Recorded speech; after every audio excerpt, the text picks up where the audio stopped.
Hello, welcome to the next episode of Borak. Now for this episode, we are going to be focusing on Sabah.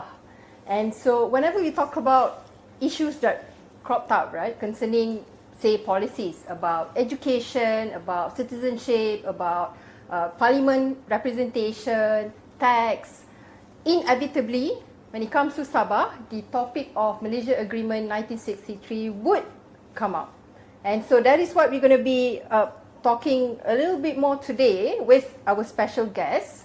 Before we go into the topic, my name is Firdaus Husni. I am the Chief Human Rights Strategist at MCCHR.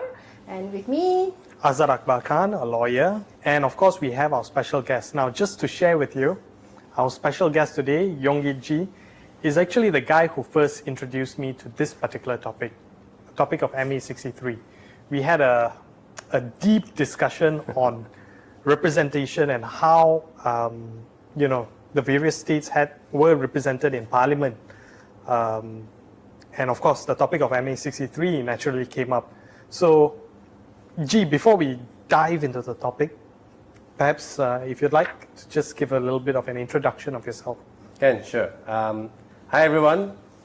I'm Yong Yit Jee. I'm also a lawyer. I know Azad from my time when I was practicing in West Malaysia. We used to play basketball together. That's how we got close to each other. He played very well. Played, I used the past tense, sorry. Yeah. Due to injury, I understand. But yes, so now I am the Supreme Council member of Sabah-based political party. The name is called Sabah Progressive Party. SAPP is the short form. I'm also the Vice Youth Chief of this political party. So I had the benefit and the liberty to give a number of talks on MA63. Sorry, MA63 stands for Malaysia Agreement 1963. Yeah. So then, because of the topics and the interest I had with this particular topic, naturally, Sabah, as a Sabahan, we feel very shortchanged. You look at the developments and all that. Sabah being one of the richest states in terms of resources, yet we have been the poorest states for the longest time that I can remember. So yes, MA63 is a topic that I'm very much interested in, and I've done, I wouldn't say extensive, I won't even call myself like expert, but I would say that I know quite a fair bit, at least to raise awareness for the public and also for the audience of Borak. Yeah. All right, so G, perhaps, I know you mentioned that Malaysia Agreement MA63 is Malaysia Agreement 1963, but perhaps if you could just share a little bit about the background about what MA63 is all about. Okay, so I'm going to have to do a bit of sejarah here. Okay, so back in the days, of course we all know that Malaysia used to be under the British colony, right? Then what happened was they wanted to really let go, if you know what I mean, due to the time, what happened back then at that material time. So at the time, the discussions, various visits to Sabah, Sarawak, and even in the UK, London, they all met up. At the time, it was states of Malaya, Singapore, North Borneo. Sabah used to be called North Borneo, and then Sarawak. So the four of them had this discussion, and they had agreed on certain terms. Now, prior to that, before Sabah and Sarawak actually, or rather North Borneo, then North Borneo, when they were discussing, there were a lot of terms that were presented and agreed. There were a lot of visits to Sabah and Sarawak to get the feedback. So the few documents that were important, which I would call the constitutional documents, but I'll just mention a few of them. One would be the Corporate Commission. However, I'm a bit skeptical about this. Corporate Commission, for the audience benefit of the doubt, or rather for the benefit, not benefit of the doubt, Corporate Commission claims that 1/3 of the population agrees in favor of forming Malaysia from Sabah and Sarawak. 1/3 claims that they are not in favor, and 1/3 claims that they're in favor but with conditions attached. However, this seems to be, there's quite a few scholars and even activists are currently having some... Questioning it, you mean? Yes, correct, questioning it. So the next important constitutional document would be the IGC report, Intergovernmental Committee report. And that would spell out a lot of the terms that has been agreed. Intergovernmental means G to G, government to government, between the four plus the British government. Okay. Right. So in 1963, Malaysia Agreement was signed and formed. Now a lot of course, even when we were young, we were studying sejarah book, right? We always say, oh, National Day, 31 hari bulan August 1957. But how is it a national day when it has not even been formed? Malaysia has not even been formed. It was what I would call the Malaya Day at most. Personally, I would call it, this is a Malaya Independence Day. You know the Tunku Abdul Rahman video, Merdeka, Merdeka, all that. That is only for Malaya. It's not for Malaysia. Malaysia never has an Independence Day. 1957, Malaysia was not even formed. Sabah and Sarawak was still under British. How can Malaysia be formed then? Only in 1963, 31st of August, Sabah got self-governance status. I won't call it independence, self-governance. Self-governance. Then Sarawak is on the 22nd of July. All right, 1963. Then on the 31st of August 1963, 16th of September 1963, that's when Malaysia was formed, together with Singapore. Now, of course, Singapore succeeded in 1965, if I'm not mistaken, 16th of August. Yeah. Now we're back to three. Back to three. But Malaysia Agreement is the very basis of why Malaysia was formed in the first place. And this agreement has then, law has been enacted, this Malaysian Act has been enacted, and then Malaysia was formed. And the Federal Constitution supposedly incorporated a lot of the terms in the Malaysia Agreement into the Federal Constitution. The terms that's been agreed upon. Supposedly lah, before, politics happen, things change, certain powers have been taken away, etc., etc. Yeah. So is it correct to say that the Federal Constitution, as we see it today, does not reflect what has been what are in the Malaysia Agreement 1963? Is that the contention here? I would say today, as in today, 2025, it is closer to the original MA63, closer, but we still got a long way to go. Yes. For example, I'll just give a few examples. All right. Back in the days before the amendment in 2021 or 22, I can't remember, the definition of federation is State of Malaya. Okay, and then National Day is defined as 31st of August 1957. But how can that be true? Federation, State of Malaya no longer exists. All right? It should be Malaysia Agreement. Malaysia Day. Now Malaysia Day is, Federal Constitution has been amended. Malaysia Day is now properly defined in the Federal Constitution. Yeah, so I would say it's closer. And of course, many of us know that Sabah and Sarawak used to be called one of the 13 states, when that's not true. MA63 actually states very clearly, North Borneo, Sarawak, Singapore, and State of Malaya. All right? So how can the Sabah and Sarawak be downgraded into one of the 13 states? Now, this also has been, this is good news, been amended, the Federal Constitution, Article 1.2, if I'm not mistaken, where Sabah and Sarawak have been taken out from the definition in the 13 states. It's been recognized. Basically, the autonomous identities of these two states have now been recognized.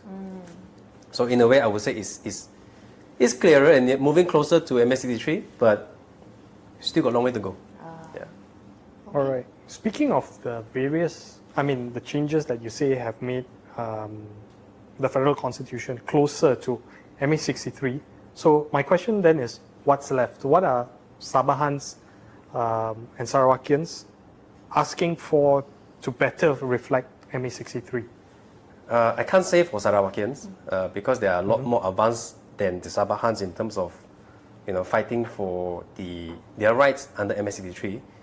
But I can say for Sabahans is that even though it's enshrined in the Federal Constitution, it is still not being fulfilled. So I'm not even going to touch on those things that's not been incorporated in the federal constitution. I'm just going to touch on those things that have been even enshrined in the federal constitution. For example, the tax revenue, 40% tax revenue issue. Yeah. I see. So you're saying that the conversation on MA63 where Sabah is concerned, there are two layers. One is on things that are already incorporated but not implemented, and one is things that are in the agreement but not incorporated in the constitution. Yes, and also various other issues. I see. Yeah, but I'm not going to go into every single one of them. It's just too many. It's just too Alright. many. So you mentioned tax representation. That's one. Any other? Tax and representation. Tax and representation in Parliament. Okay, Yeah. so these two are the main. I would say these two are currently the most important issues in Sabah at the moment. Because, 40% tax revenue. What exactly is 40% tax revenue, one might ask? I'll give an example. All right. For example, let's see, an insurance agent. All right, an insurance agent is attached to the agency. So when they sell a product, all right, for example, a life savings product or whatever, all right, insurance product, they will get commission. Now, usually the company will receive the commission, correct? And then the company will then release a portion of that premium commission to the agent. All right. Now, supposedly you're supposed to take 40%, say 100 ringgit is your commission. The company take 100 ringgit from the customer, and this 100 ringgit, 40%, 40 ringgit is supposed to be yours. But it's never been paid for 48 years. How would you feel? What can you do with that 40 ringgit for 48 years? And I'm only talking about 40 ringgit here, but actually the figure is a lot more. The issue on Parliament representation, is that linked to the issue on tax? Yes and no. Okay. No, because the representation. No is because 40% is already in the federal constitution. All the federal government needs to do is comply with the provision of the federal constitution. But I say yes because you need political will on the federal side to comply. And how do you want to increase that political will? Is through more representation, then you can have stronger voice in the parliament. And of course, a lot of people forget one thing, which is a very important point, is to amend the federal constitution, you need 2/3 majority. Yes. At the present, Sabah and Sarawak combined 25-26%. So that's if the state, the Malaya Peninsula, all the MPs are united. They can basically, just don't care about us and just amend the federal constitution. Of course, there are certain provisions they can't amend anyway, due to the caveats and safeguard for the Sabah and Sarawakians. But if they want to amend a lot of things that would affect Sabah and Sarawak, definitely, even without Sabah and Sarawakians' input. And perhaps I may give a bit of a history. Our president, SAPP president, he once told the members and the leaders of SAPP that many years ago in Labuan, our former Prime Minister, he was the Prime Minister twice, I guess we all know who, Dr. Mahathir. He once said in Labuan, during a speech, this was in 1980s, that we don't need Sabah and Sarawak to form the government, federal government. We only need Sabah and Sarawak to have the 2/3 majority. And Sabah and Sarawak have been widely known as the fixed deposit of Barisan Nasional back then. But now they are the kingmakers. why do you think the voices are louder now? Because last time you don't need us to form the government. Hey, now lain cerita, doesn't matter whether you are BN or PH or PN, you need us to form the government. And because you need us to form the government, then only our voice will be heard. If they don't need us to form the government, they don't care about us. All right. Now, coming back to the topic of tax, you say that Sabah is entitled to, there has been a period of time that Sabah has not received the tax that they were supposed to get. So just to help us understand here, is Sabah asking for back pay, or is it just for moving forward position? I would say both. Right. Okay, so a bit of perhaps I give a bit of a story, or not a story. Actually, it's what actually happened. So for 48 years, it's not been paid. Why I say 48 years? Because in 2021, the federal government paid a bit of money to, I say a bit, it's a big sum, but I say a bit. Why? But it paid in 2021. So 2021 to 2026 has been paid, but that figure is way lower than what we expected. For example, our Prime Minister said for the year 2023, was it 2024? Sorry, the revenue, tax revenue received derived from Sabah is 10.4 billion. So what does it mean? It means that our tax, 40% would be, of that 10.8 billion, would be 4.08 billion, if my math is correct. But the money that was given to us was 600 million. Yes, originally it was 300 million. Subsequently, they added another 300 million. But 600 million compared to 4.08 billion, you minus that, we are still short change of at least 6 billion. How? And then there's also certain arguments. Sorry, I'm going to be a bit long-winded here a bit. Sorry, but I have to explain a bit. So what happened is, this issue has been ongoing for, or rather been raised many times by the politicians. But subsequently, there are two groups of people who filed court action against the federal government. One is the Sabah PH YBs, all right? 7 of them. They filed a judicial review action against the federal government, all right? In the same year, actually, Sabah Law Society, they also filed. Sabah Law Society is basically the organization that governs all the practicing lawyers in Sabah.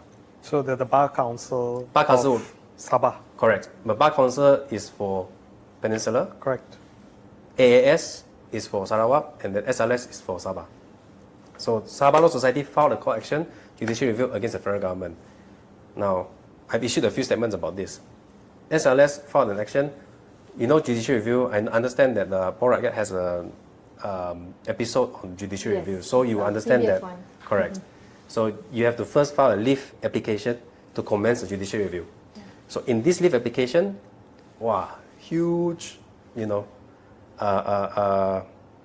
contest by the federal government side. State government actually joined in as co-respondent, but essentially they supported it. They are still supporting the judicial review. However, they contested it, they lost in High Court. Then they appealed to Court of Appeal.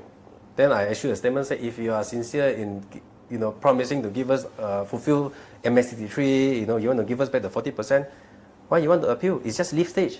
Go to the merits. But they appealed. They who am I, okay? So they just appealed anyway, the federal government. They lost in Court of Appeal. They filed an appeal again in federal court for leave motion for leave to appeal to federal court. That was dismissed again, so now it's back to High Court. But why consistently appealing if you are truly wanting to fulfill the MA63, which is the aspiration and even what the Sabahans are fighting for? Why you keep appealing? If you have problem with the figures and the formula, discuss the merits. Why you keep appealing? It's like you don't want to give us.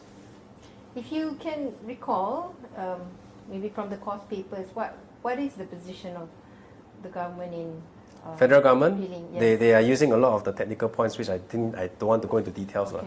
But it's very technical. But like I said, they're using technical point. I see. They're using technical point. Essentially invalidate the demand. Yes. Is that? I see. Okay. In a broader terms, yes. So currently, where is this case at? Now it's High Court. High Court. It's back to High Court because the leave has been granted. All right. So now on the merits then. Now it's on the merits. I see. Okay. Yeah, sorry. But before that, just to have a closure on I said there were two groups of people who actually filed the action, right? So the Sabah PH, when they filed this action, they were the opposition in Sabah. Now they then became part of the government. I would even go as far as using the word backdoor. But they became the part of the government through backdoor. Why? Because then there was a coup. Sorry, this is a bit of the political story. There's a move called, everyone heard about the Lanka Sheraton, right? Yeah, of course. Sheraton move. But there is a Kinabalu move. All right. Oh. So the Warisan, this political party, Sabah-based local political party, Warisan and Barisan Nasional actually tried to bring down the current government. GRS. Back then, GRS was working together with Barisan Nasional. But some or other, Barisan Nasional wanted to work together with Warisan to pull down GRS government. So then PHYBs work together with GRS. Okay, that's why GRS maintained as a government. Why I say this story is because before they worked together with GRS, they filed the court action for this 40%. But after they worked together, soon after that, they withdrew the case. Ah, I see. So why withdraw? Why withdraw?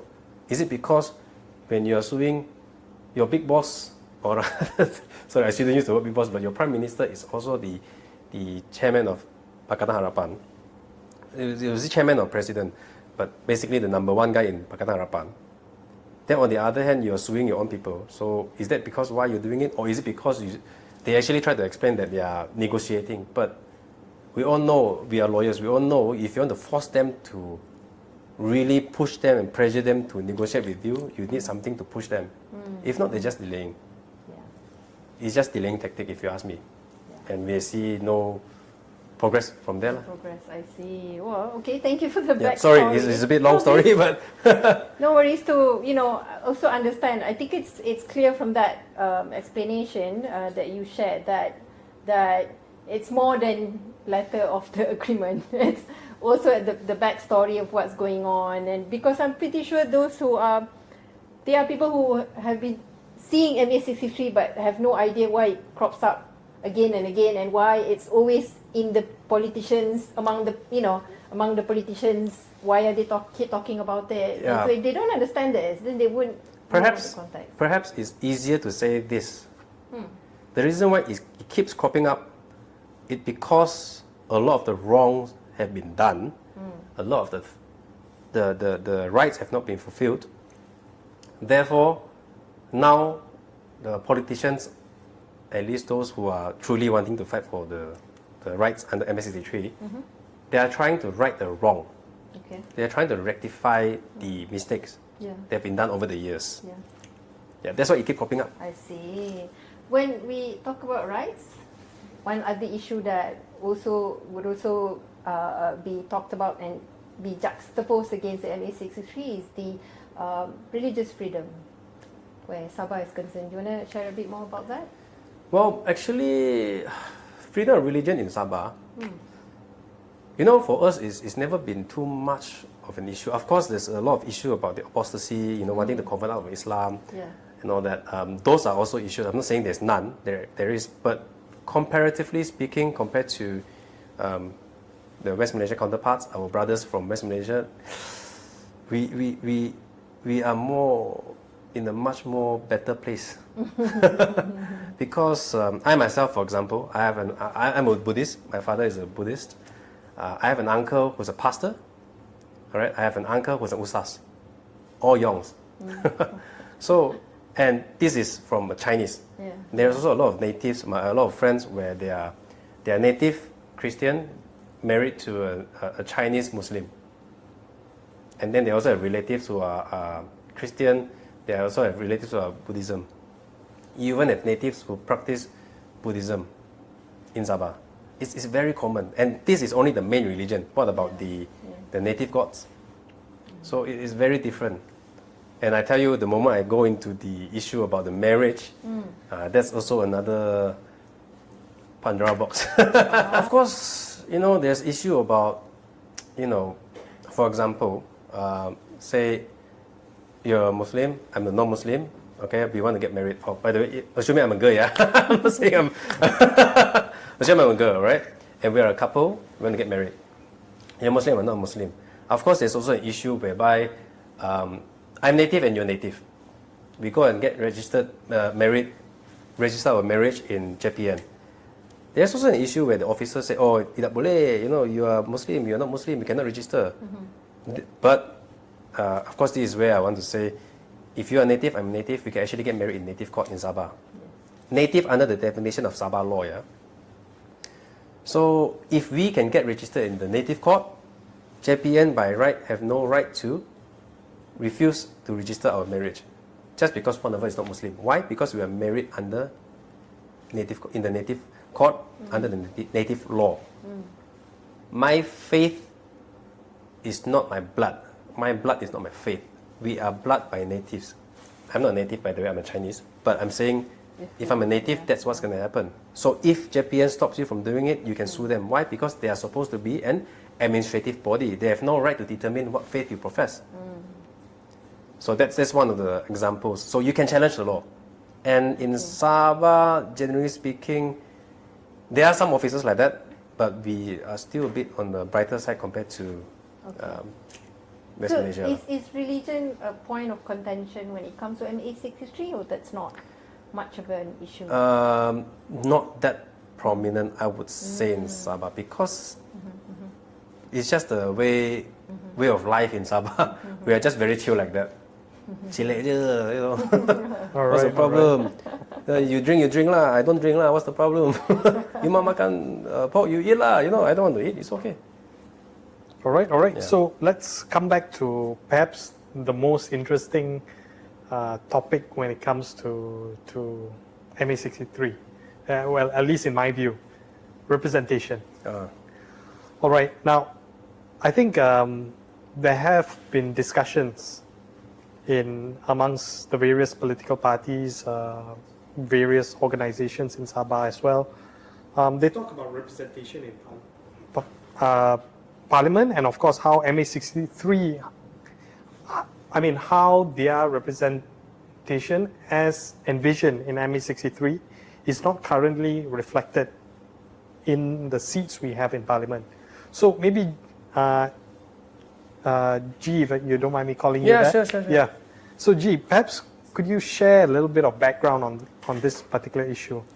Yeah, so lucky for you, I brought this book with me. You can download online, MA63. So Section 9 of MA63 actually provides the number of seats. Back then it was when Malaysia was formed.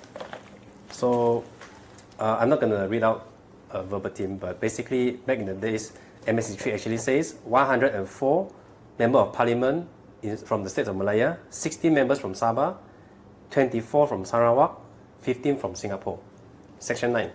All right. If you calculate this percentage-wise, Sabah, Sarawak, and Singapore all up add together would be 34% plus.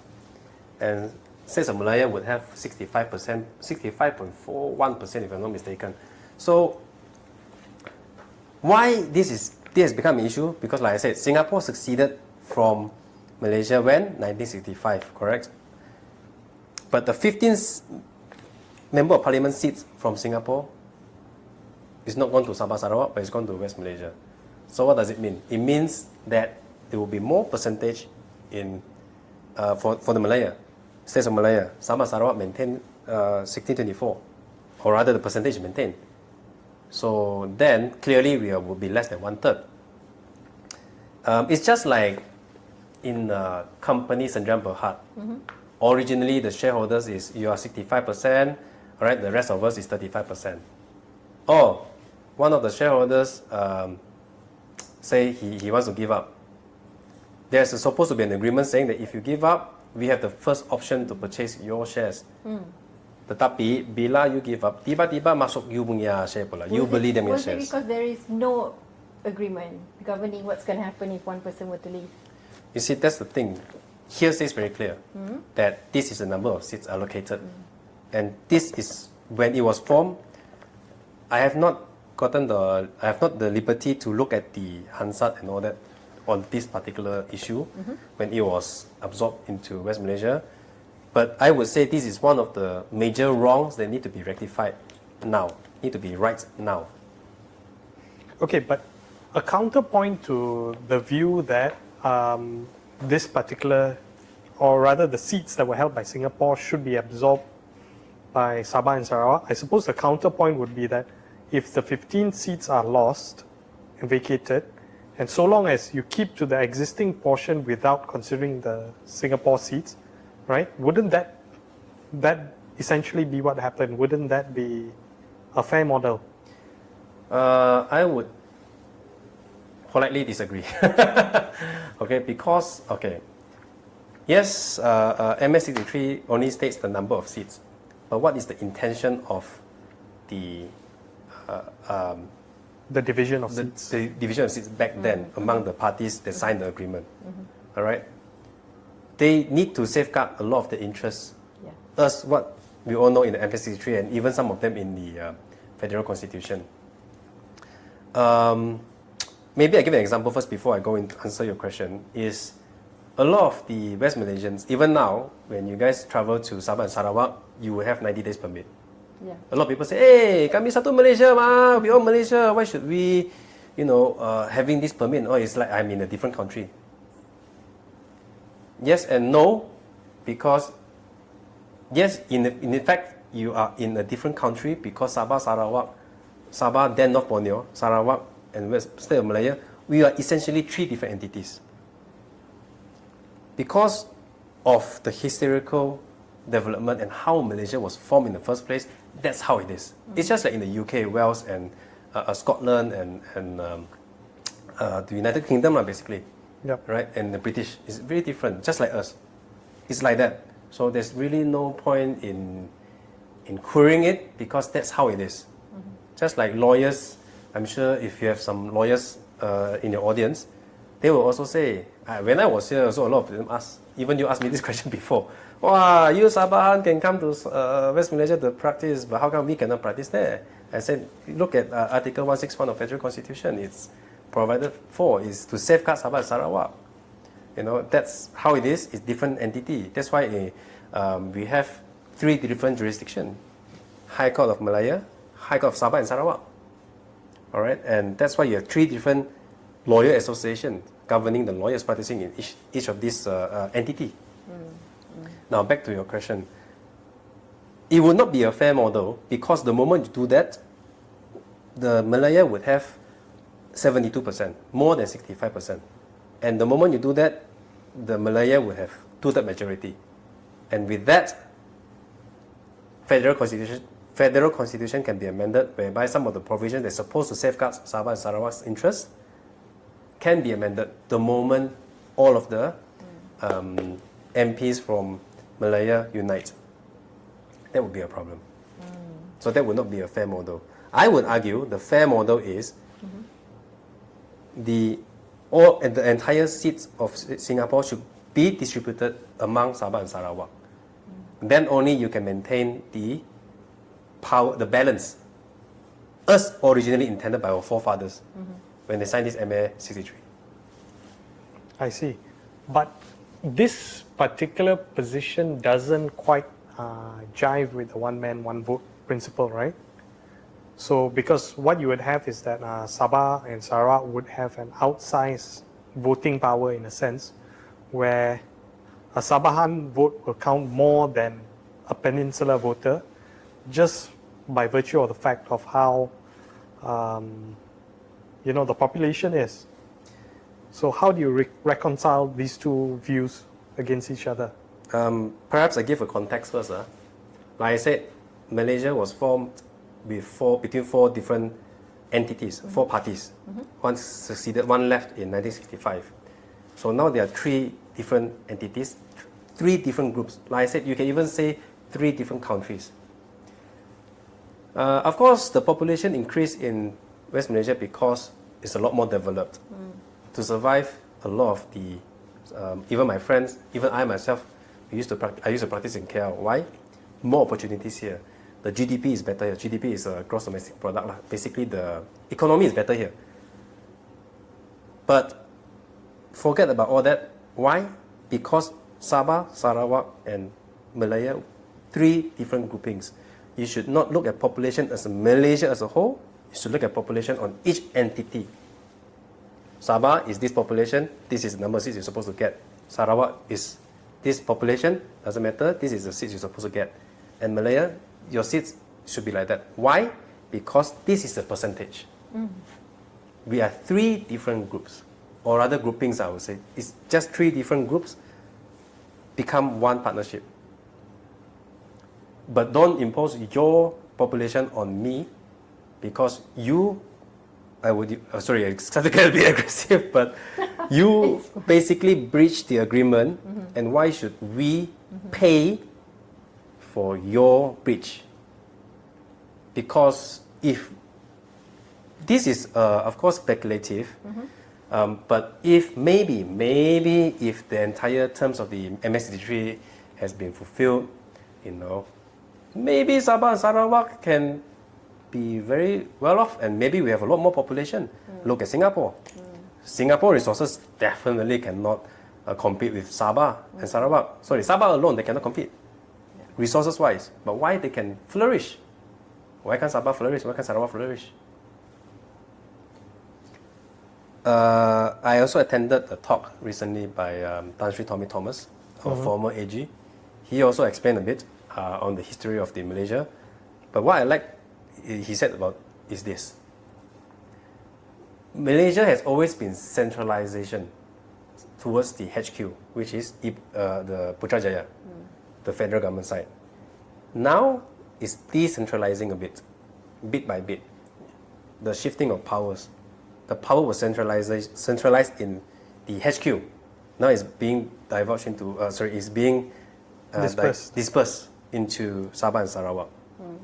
Even other states in Peninsula, but I don't want to go into the details of that.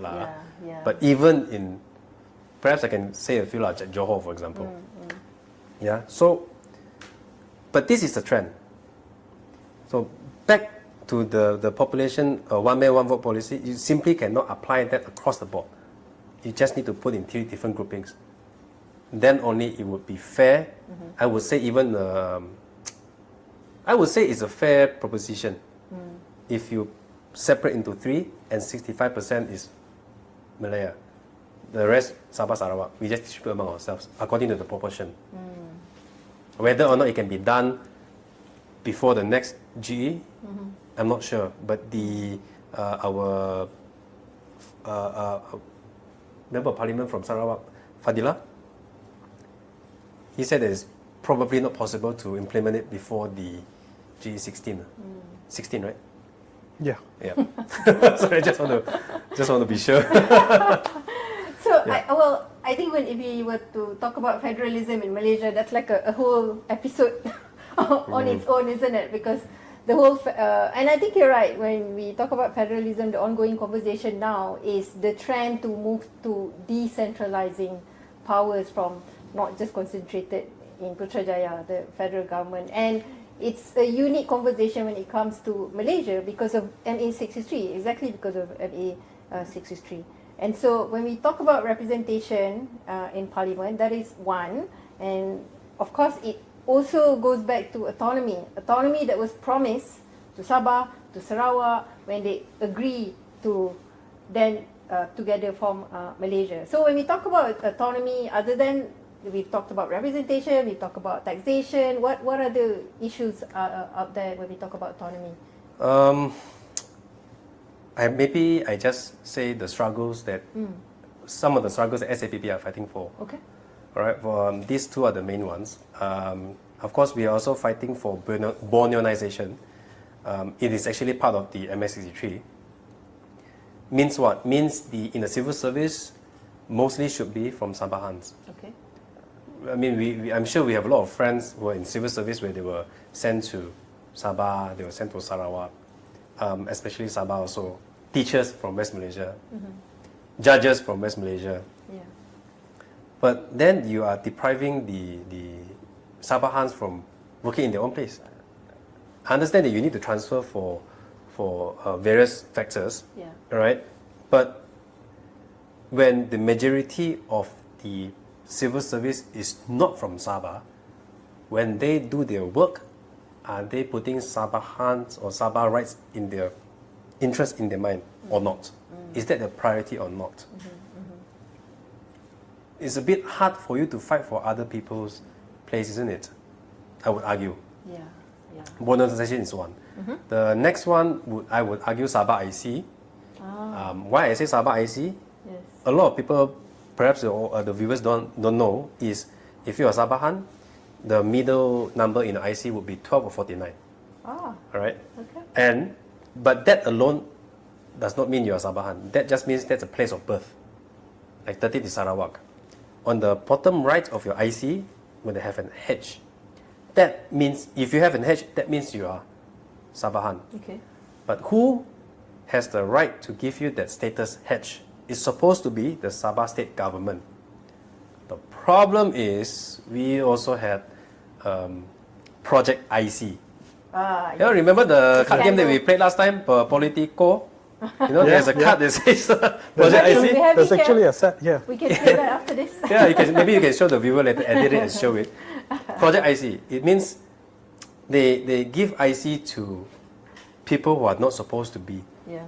Sabahans. Yeah. A couple of years ago, there was a whole RCI on the Project IC. Correct. I recall. That's the report I was talking about, ICI report. And what happened today to that report? Do we know? Is there a follow-up?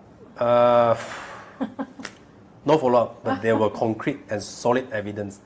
Testimonies from those people who actually say they actually entered Sabah illegally. And were then given IC. They have ICs. They have ICs. I see. Our president was interviewed also in the RCI report. I would have brought the book, but it's too heavy for me to bring. I have the book. I have the RCI report. It's very thick. So we've covered a number of issues, a lot of issues actually. We've talked about taxation, we've talked about representation, we've even talked about the Project IC scandal. Religion. Religion as well, yes. And I think there's a whole lot more issues we could talk about. But I'd say, when we talk about MA63, these are just some sample of an ongoing conversations that Sabahans have been fighting for. Now, especially to our listeners out there who are probably hearing MA63 for the first time or have always seen or hear the conversation but have no idea what it's about, or rather, what should I know about MA63? I'm a Sabahan, but I'm okay. I'm living my life fine. And to what you just shared earlier, that's not the case. That Sabahan should care about MA63. So, what's your message to them? Okay, my message would be, in fact, my message is not just to Sabahan, it's to all Malaysians. Doesn't matter whether you are Sabahans, you are Sarawakians, or you are even from the Malaya, right? Every one of us should know, at the very least, what is MA63, because that is the true history of Malaysia.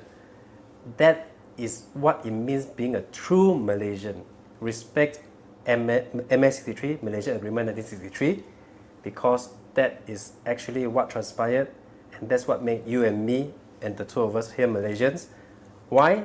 Because Sabahans alone, we will try to overcome all these fragmented political parties or different divisions. We try to unite on our part. Sarawakians are very united. But we also need our fellow brothers and sisters in West Malaysia to fight for us. All right? Fight for true Malaysia. Because the Malaysia that you're seeing right now, it is not, I would say, the Malaysia that was envisioned, I believe, by our forefathers.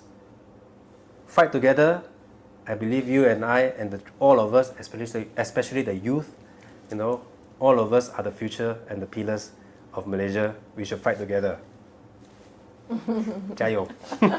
Thank you. All right, so if you've liked this session, please like, follow, and subscribe, and join us on our next episode.